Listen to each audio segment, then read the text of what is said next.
সবাই তোমরা কেমন আছো? আমি গল্পদিদু। আজকের গল্পের নাম গোপাল ভাঁড় আর স্ত্রীর নীরব ব্রত। একদিন সকালে গোপালের স্ত্রী গম্ভীর মুখে বলল, আজ আমি নীরব ব্রত পালন করব, সারাদিন একটাও কথা বলবো না। গোপাল অবাক, কেন হঠাৎ? স্ত্রী কোনো উত্তর দিল না, শুধু হাত নেড়ে বোঝালো, আজ চুপ।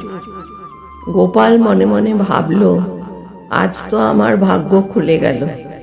কিন্তু কিছুক্ষণ পরেই বিপদ শুরু।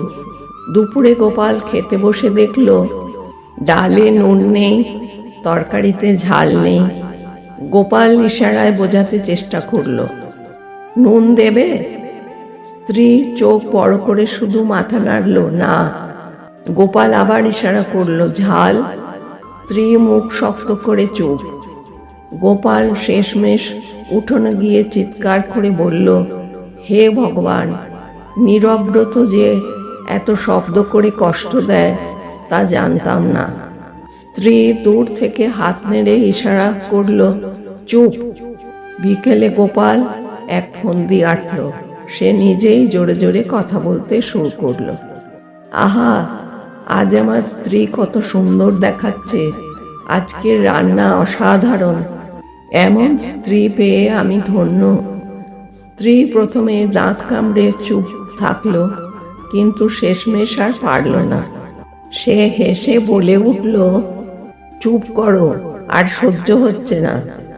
গোপাল সঙ্গে সঙ্গে বলল, দেখলে কথা বলা বন্ধ রাখা যায়, কিন্তু হাসি আর ভালোবাসা বন্ধ রাখা যায় না।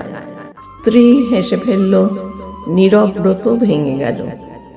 আজকের গল্পের শিক্ষা, সংসারে চুপচাপ রাগ জমিয়ে রাখার চেয়ে কথা বলে হাসিতে মিটিয়ে নেওয়াই ভালো। গল্পদিদুর এমন অনেক গল্পের জন্য ভিডিওটা লাইক করো আর শেয়ার করো, সাথে চ্যানেলটা সাবস্ক্রাইব করতে ভুলো না। তাহলে আজকে আমি আসি, নতুন গল্পের সঙ্গে তোমাদের সাথে দেখা হবে।